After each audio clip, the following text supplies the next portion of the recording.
हम अहाँक स्वागत एक बेर और कह रहल छी। उदाहरणक अहाँ लऽ सकैत छी कि मान लियौ अहाँ कोनो चीजक खोज रहल छलहुँ हेँ, अहाँक भेट गेल, ती बड्ड आनंदक बात भेल। मुदा मान लियौ अहाँ कोनो वस्तुके खोजैत छलहुँ हेँ, उल्टे अहाँ तकलीफमे पड़ि गेलहुँ, एकटा तकलीफक बात अछि। तैँ हम अहाँसँ कहैत छी, परमेश्वरक उपासना एकटा गंभीर विषय अछि। एहिके विषयके ऊपर हमरा लोकनि अध्याय 23 में अध्ययन करब।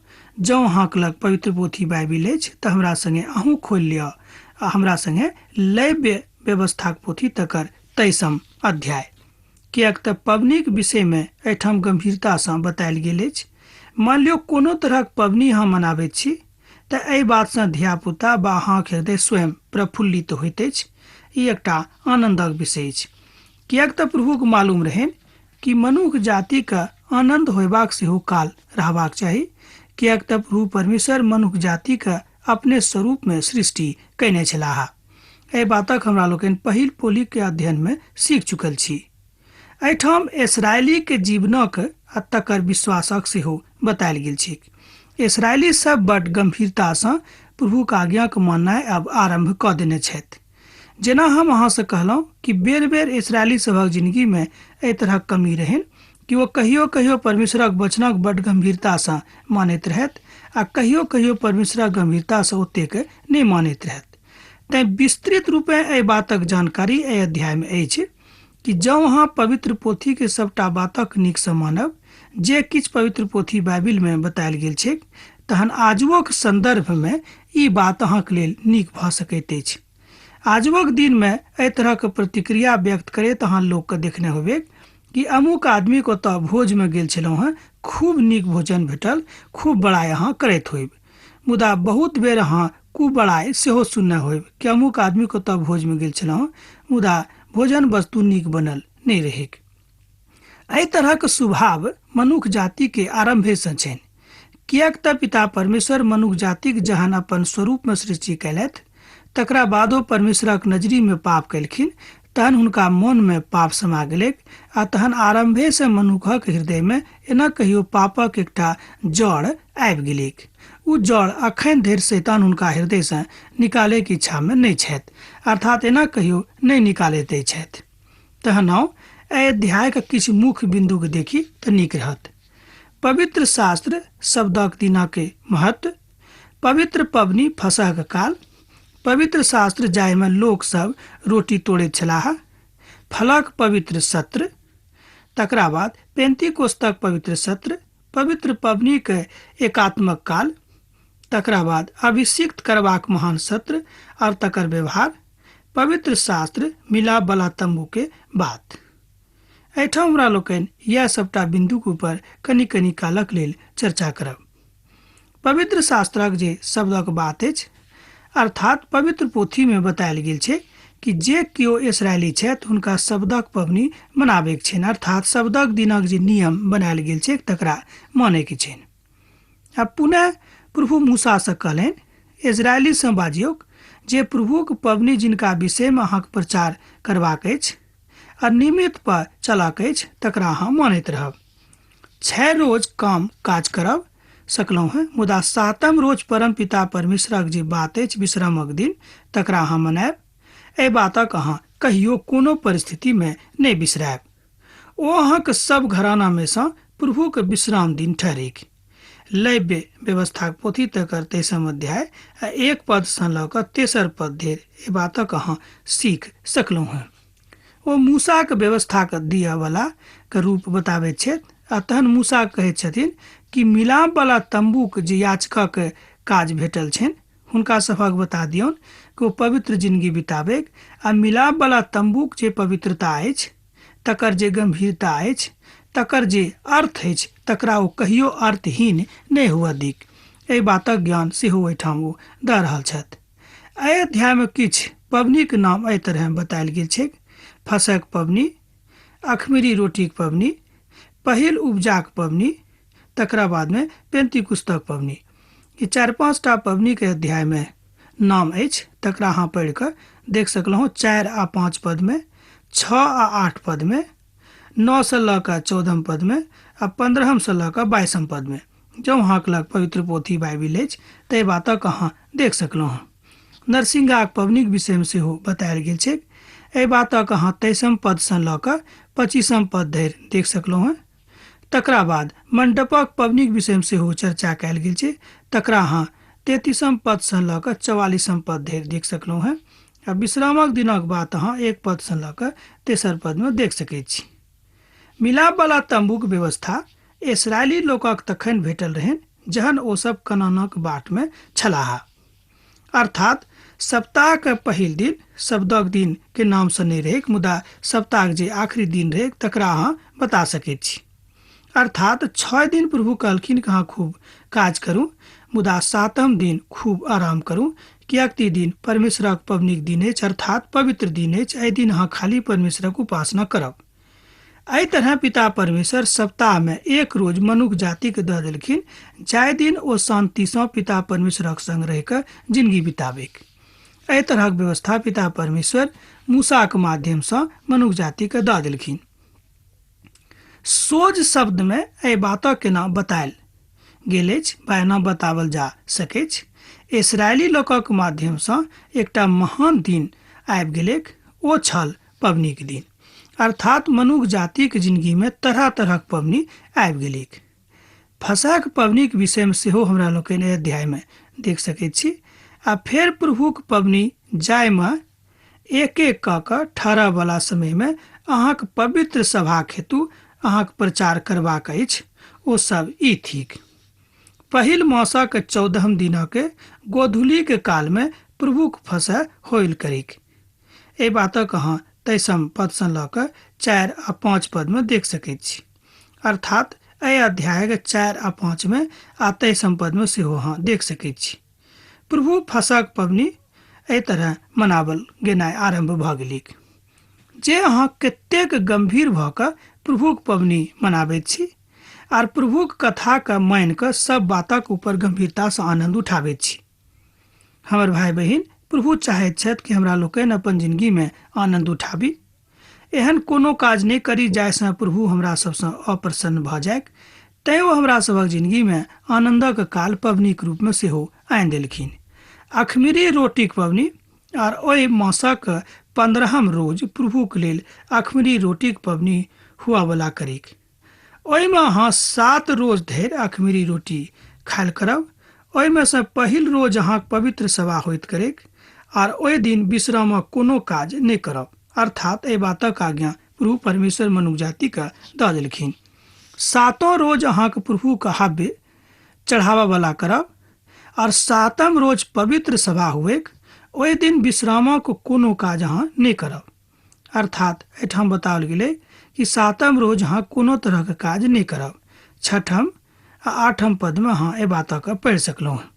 एहि तीनों पदमे पबनीके मानसिकताके विषयमे, विधानक विषयमे आ मनुष्य जातिसँ एहिसँ की लाभ अछि तकरा विषयमे बतायल गेल छै। जँ एहि पदक अहाँ आखिरी भागक देखब तऽ ओहिठाम लिखल गेल छै कि ओहि दिन अहाँ कोनो काज नहि करब। अर्थात पिता परमेश्वर जानैत छथि कि मनुष्य कमजोर छथिन, तैँ ओ हुनका बाजि देलखिन कि अहाँ 7म रोज विश्राम करब, आराम करब, किएक तऽ मनुष्य जातिक जिन्दगीमे आरामक बड्ड आवश्यकता सेहो छनि। एहि बातक अनुसरण करलासँ एकटा व्यवस्थित जिन्दगी बितौनाइ मनुष्य जाति आरम्भ कऽ देलखिन। देखियौ पिता परमेश्वर कतेक नीक बात हमरा सबके बता रहल छथि। पहिल उपजाक पुला सेहो एकटा पबनी रहै। ओहि कालमे प्रभु मूसासँ कहलनि, इसराइलीसँ बाजियौक जे जाबे धरि अहाँ ओहि देशमे प्रवेश पायब जाहि देशक प्रभु अहाँके दऽ कऽ देबाके बाट बतौने छथि तकरा खेतक करब, तहन अपन अपन पाकल खेतक पहिल उपजाके पुला याजकक लग लऽ आनल करब आ ओहि पुलाके प्रभुके सन्मुख लहराबैक, जाहिसँ ओ अहाँक निमित्त ग्रहण कयल जाय आ तकरा विश्रामक दिन दोसर दिन लहराबैक। कोन काज कोन दिन हेतैक, कोन काजक कोना कयल जेतैक, सब बातक दिन आ काल ठहरावल सेहो गेल रहेक। एहि बातक अहाँ एहि पोथीमे बड्ड गम्भीरतासँ देख सकैत छी। तैँ पवित्र पोथीके विद्वान डॉक्टर बोनर कहैत छथि कि एहि पोथीके एहि दुआरे विशेष रूपे स्थान प्राप्त अछि कि महान याजकीय पोथीक साथे साथे मनुख जातिक लेल महान चुनौती आ चेतावनीक सेहो पोथी थिक। और आइ अध्यायक विशेषता ई अछि कि एहिमे प्रभु परमेश्वर मनुख जातिक कनिक शांतिक दिस अर्थात हुनक आज्ञा मानलाक बाद जे हुनका भेटतनि तकरा विषय में बता रहल छथिन। प्रभुक विधि आ विधान आ तकर आनंद सेहो एकटा गंभीरताक बात अछि। मान लियो अहाँ खूब काज कर रहल छी आ तकरा बाद जो अहाँके बनिहारी नहीं भेटत तो अहाँ की काज करे मन लागत, हम वो सोचे छी जे नहीं लागत, कियाक कि एकटा गंभीरता के विषय अछि। पेंतीकुस्तक पबनीक सिद्धांतक विषय में सेहो एठाम बतायल गेल छै। ओहि विश्रामक दिनक बाद दोसर दिन से अर्थात जाय दिन अहाँके लहरावल जावे वाला भेटक पुला आनंद से करब, तकरा बाद एहि पबनी के मनावल जेतिक। सातम विश्रामक दोसर दिन से 50 दिन अहाँ गिन लेब और 50म दिन के प्रभुक लेल नव अन्न बलि चढ़ाबिक। अहाँ अपन घर में से एकटा आ दशमांशक मैदा के 2 रोटी के लहराबे के भेटक लेल ल जेबाक चाही। ई बात पिता परमेश्वर अपन लोकक लेल एठाम बता रहल छथि। लैव्य व्यवस्थाक पोथी तकर 23 अध्याय आ 15 पद से लऽ कऽ 17 पद में एहि बातक बड़ गंभीरता से बतायल गेल छै। बहुत बातक के व्यवस्थाक बाद सेहो होइत अछि। जहन केओ पेंतीकोस्तक पबनी मनाबैत छथि तऽ हुनका ई बातक विचार करनाइ बड़ जरूरी छनि। हमर भाई बहिन, हमर मित्रवर, अहाँ एहि सबटा बातक के अर्थपूर्ण ढंग से जँ अपना जिंदगी में गंभीरता से विचार कऽ कऽ अनुमोदन कर रहल छी, लागू कर रहल छी, तऽ हम कहब अहाँके बड़ फायदा होइत। आ जँ अनेरे सुनि कऽ एम्हर उम्हर लऽ जाइ छी तहन कोनो फायदा नहीं होइत। लूकाक रचल सुसमाचार तकर 24 अध्याय आ तकर 49 पद में सेहो एहि बातक बतायल गेल छै। प्रेरितक काज नामक पोथी तकर 1 अध्याय आ तकर 5 पद में एहि बातक सेहो युक्ति वा अभिव्यक्ति कयल गेल छै। एहिठाम एहि बातक आवश्यकता देवल गेल छै, बतायल जोर देवल गेल छै कि एहि बातक ऊपर अहाँ बड़ गंभीर रहूँ आ प्रभुक महिमा के अपना जिंदगी में होइत देखैत रहूँ। हुनका सभक ऊपर विराजमान भेलैक। पद 22 में बतायल गेल छै जे अहाँ प्रभु परमेश्वर के थिकहु हैं। तहन नरसिंहाक पबनी के सेहो एठाम आयल अछि वर्णन। आ फेर प्रभु मूसा से कहलनि, इसराइली से बाजियौक जे 7म मासक पहिल रोज अहाँक लेल विश्रामक होएक, ओहिमे स्मरण दीबाक हेतु नरसिंगा फूकल जायत और पवित्र सभा के जोर सेहो कयल जायक। एठाम पिता परमेश्वर नरसिंगा फूक कऽ सब इसराइली के एकठाम जोर कऽ कऽ पिता परमेश्वरक लेल आराधना करबाक बात करैत छथि। ओ कहै छथिन कि एहि तरह सामूहिक प्रार्थना, मंडलीय प्रार्थना, सामाजिक प्रार्थना के अनुभूति हैत आ सब में एकटा सामाजिक भावनाक सेहो प्रगटीकरण होइत। एहि बातक अनुमोदन एहि पद में अहाँ देख रहल छी। ओहि दिन परमेश्वर कोनो काज नहीं करब और प्रभु के लेल हव्य चढ़ायब। एहि बातक अहाँ 23 आ 25 पद में देख सकैत छी। एहि तिथिक व्यवस्था के महत्ता के ऊपर सेहो विचार कयल गेल छै। अर्थात 7म मास में 3 प्रकारक पबनी मनेबाक बात बतायल गेल छै। ई शब्दक मासक बाद होइत अछि। फसक पबनी धार्मिक मासक आरंभक कथा करैत अछि और शब्दक पवित्र सप्ताह के वचनक अध्ययन करैत अछि।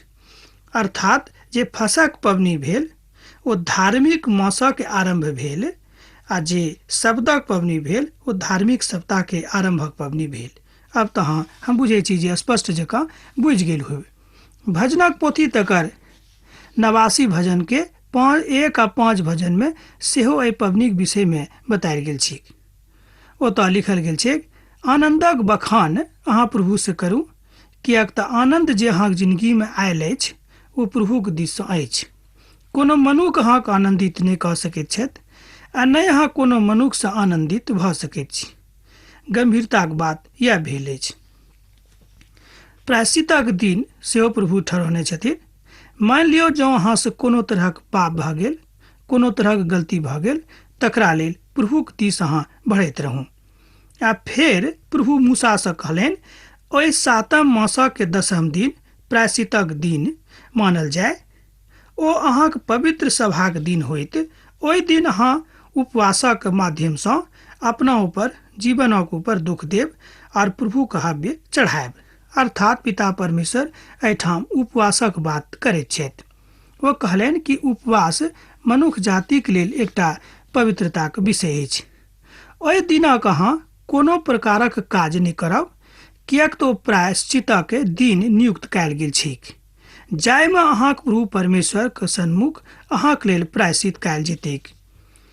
पद 32 में एहि तरह बतायल गेल छैक, ओ दिन अहाँक हेतु से एना कहियो अहाँक शिक्षाक लेल एकटा विश्रामक दिन होयत। ओहि दिन अहाँ उपवासक माध्यमसँ अपन अपन जीवनक दुख देव। ओहि मासक नवम दिन साँझसँ लऽ कऽ दोसर साँझ धरि अपन विश्रामक दिन मनायल करब। एहि बातक अहाँ 26 सँ लऽ कऽ 32 पद में देख सकैत छी। हमर भाई बहिन, हमर मित्रवर, अहाँ एहि बातक गंभीरताके बुझियौक आ तकरा बाद 33 पद सँ लऽ कऽ 36 पद धरि मिलाप वाला तंबूके विषय में बतायल गेल छै जे ओतऽ कोनाक पबनी मनावल जाइत रहेक। आ प्रभु परमेश्वर मूसाके एहि बातक आज्ञा देलखिन। तहन एहि पबनीक नाम मंडपक पबनी देवल गेलैक। आ फेर मूसा प्रभुसँ कहलनि, इस्राएली सँ बाजियौक जे ओहि 7 मासक 15 दिनसँ 7 रोज धरि प्रभु हेतु झोपड़पट्टी बना कऽ एना कहियो झोपड़ीके पबनी बना कऽ एहि बातक अहाँ करैल करब। पहिल रोज पवित्र सभा हुएक, ओहिमे सँ विश्रामक कोनो काज अहाँ नहि करब। ई पिता परमेश्वरक आज्ञा अहाँक लेल अछि। हम एहि पदक एक बेर आर अहाँक लेल पढ़ि रहल छी। आ 7म रोज प्रभुक लेल हव्य चढ़ायब, आ फेर 8म रोज पुनः अहाँक पवित्र सभा होइल करेक, आर प्रभुक लेल हव्य चढ़ेबाक ओ महासभाक दिन अछि, और ओहिमे विश्रामक कोनो काज नहि करब, अर्थात परिश्रमक कोनो काज नहि करब। एहि बातक अहाँ 33 पद सँ लऽ कऽ 36 पद धरि पढ़ि सकलहुँ हैं। ई 7म मासक तेसर पबनी रहेक। ई पबनी स्मरणार्थ और भविष्य वक्ताक आज्ञाक मानबाक सेहो रहेक, जाहि बातक प्रभु बतौने छथि। एहिठाम हमरा लोकनि देख सकैत छी कि हमरा सभक जिंदगी में तरह तरहक पबनी आबैत अछि। जकरियाक पोथी में सेहो एहि बातक बतायल गेल छै। जकरिया सेहो अपन पोथी में एहि बातक कहैत छथि कि मनुष्य जाति के जिंदगी में पबनीक बड़ आवश्यकता अछि, अर्थात पबनी मनुष्य जाति के खुश करब वाला एकटा काल अछि। हमर भाई बहिन, पबनीक आवश्यकता हमरा लोकनि बुझैत छी। अहाँ देखने होबै धियापुता जहन बुझैत छथि कि काल्हि पबनी अछि, कतेक आनंद मनाबैत छथि आ पबनीक लेल सेहो बाट जोहैत छथि। तहन एहि बातक एहिठाम सेहो बतायल गेल छै। तहन देखियौ पवित्र पिता परमेश्वर जे परम पवित्र छथि। परम पवित्र पिता प्रभु परमेश्वर हमरा सभक लेल एहि तरहक इंतजाम अपन पोथीक माध्यमसँ कऽ रहल छथिन, अर्थात अपन वचनक माध्यमसँ मनुष्य जातिके एहि बातक शिक्षा दऽ रहल छथि कि कोना कऽ हमरा लोकनि बढ़ि कऽ आगाँ बढ़ि कऽ प्रभुक वचनक बुझी। तहन 37 आर 38 पद में प्रभु अपन लोकक आनंदक कथाक बात बता रहल छथि, जाहिमे अहाँ ओहि सबटा बातक गंभीरताके बुझब, और 39 सँ लऽ कऽ 44 पद धरि एहि बातक ऊपर सेहो जोर देवल गेल छै। ओ पबनीके तऽ अहाँके मनाउ, मुदा ओकर गंभीरताके सेहो अहाँ अपना जिंदगी में बुझैत रहू। एहि बातक हमरा लोकनि एना बुझि सकलहुँ हैं कि मान लियौ काल्हि कोनो पबनी अछि। आजुक दिन अहाँ अपन घर में तैयारी कऽ रहल छी। अहाँक धियापुता अहाँ देखबै कतेक हरखित भऽ कऽ अहाँक मदद करैत छथि, किएक तऽ काल्हि अहाँके घर में पबनी अछि। एहि बात से प्रभु परमेश्वर एकटा ज्ञान हमरा सभक दैत छथिन कि पबनीक महत्व मनुष्य जातिक मानसिकता में अछि, अर्थात पबनी सँ सब केओ आनंदित आ हरखित होइत छथि। तकर गंभीरताके प्रभु बुझैत रहथिन, किएक तऽ हमरा लोकनि प्रभुके सृष्टि छी। तहन हमरा लोकनि कतऽ कमजोर छी, हमरा सभक की सब बातक आवश्यकता अछि सेहो प्रभु जानैत छथि। तैं एहि तरहक इंतजाम प्रभु परमेश्वर कयलथि। हमर भाई बहिन, हमर मित्रवर, एहिसँ पहिने हमरा लोकनि पीढ़ी दर पीढ़ी के बातक ओर जाय, हमरा लोकनि देखी प्रभु हमरा से कतेक प्रेम राखैत छथि। तहन एकटा पदक हमरा लोकनि आर पढ़ब। ऐसा जे अहाँक पीढ़ी दर पीढ़ीक लोक एहि बातक जानलक जे ओ जहन प्रभु इस्राएली के मिस्र देश सँ निकालि कऽ आनने रहथि तहन ओ हुनका झोपड़ी में रखने रहथि आ अहाँक प्रभु परमेश्वर हम थिकहुँ हैं एहि बातक ओ बेर बेर कहैत छथि। अर्थात जहन इस्राएली लोक के मिस्र सँ प्रभु परमेश्वर निकालि कऽ आनलखिन तऽ झोपड़ी में हुनका सब गोटे के राखने रहथिन। तैं ओ कहलखिन कि मंडपक पबनी मनाओ। मूसा अपन इस्राएली के प्रभु के पबनी के निमित्त काल बतौलखिन, अर्थात कोन काल में कोन पबनी के मनावल जेतैक एहि बातक ज्ञान सेहो मूसा दऽ रहल छथि। लय व्यवस्थाक पोथी तकर 23 अध्याय आ 43 पद सँ लऽ कऽ 44 पद धरि अहाँ पढ़ि कऽ देख सकलहुँ हैं। जँ अहाँक लग पवित्र पोथी बाइबिल अछि तऽ एहि बातक गंभीरता के अहाँ पढ़ि कऽ देख सकैत छी आ तकर मनन सेहो कऽ सकैत छी। एहि पवित्र पबनीक विषय में प्रभु परमेश्वर बताबैत छथि कि जँ अहाँ प्रभुक संगे छी तऽ ई सबटा बातक आनंद अहाँ अपना जिंदगी में उठा सकलहुँ हैं, आ जँ अहाँ प्रभुक संगे नहीं छी तऽ एहि सबटा बातक आनंदक अहाँ अपना जिंदगी में नहीं उठा सकलहुँ हैं। हमर भाई बहिन, हमर मित्रवर, एहि बातक अहाँ खूब नीक सँ बुझि कऽ अपना जिंदगी में आगाँ बढ़ैत रहू। इस्राएली के प्रभु एहन छथि, अर्थात हमरा सभक प्रभु एहन छथि जे ओ जानैत छथि कि हमरा सभक की सब बातक के आवश्यकता छनि।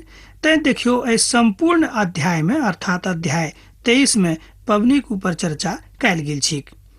पबनीक महानताक विषय में, पबनीक विस्तारताक विषय में बतायल गेल छैक। मूसा अपन इस्राएली भाई बहिनी के एहि बातक अपन लोक सँ एहि बातक बता रहल छथि कि अहाँ पबनीक मनाओ आ प्रभु परमेश्वरक महिमा करू। हमर भाई बहिन, एहि बातक अहाँ कनि गंभीरता सँ लियौ। तकरा बाद आजुक दिन हमरा लोकनि एहि बातक आर बुझि सकलहुँ हैं कि जे किछु आज्ञा प्रभु अहाँके देने छथि, जे बात करबाक कहने छथि कि अहाँ करू, पिता परमेश्वरक दृष्टि में अहाँ ओहि सबटा बातक कऽ सकलहुँ हैं। मान लियो हमरा सब जँ ओहि सबटा बातक नहीं कर सकतियै तऽ कहियो प्रभु परमेश्वर एहि तरहक आज्ञा हमरा सबके नहीं देतियै कि अहाँ करैत रहू। हमर भाई बहिन, हमर मित्रवर, ई सबटा बात प्रभु परमेश्वर एहि द्वारा बाजि रहल छथि जाहिसँ हमरा लोकनि प्रभुक महिमा के बुझी आ हुनका चरण में सैतखिन बनल रही। 23 अध्यायक विषय में डॉक्टर बॉनर कहैत छथि कि जे कियो एहि अध्याय के अध्ययन नहीं कयने छथिन ओ नहीं बुझि सकैत छथि कि पबनी के मनुष्य जाति के जिंदगी में की महत्व अछि। अर्थात पबनी सँ हमरा सभक मन आनंदित होइत छथि, मुदा हमरा लोकनि परमेश्वरक अनुभूति के बुझैत छी। दोसर बात कि परमेश्वर कतऽ छथि। तहन आब अहाँ सँ विदा होय के काल भऽ रहल अछि। हम या कहब कि हमरा पाती लिखनाइ नहीं बिसरब। प्रभु यीशु मसीह के नेह अहाँक जिंदगी में सैतखिन बनल रहेक। आमीन।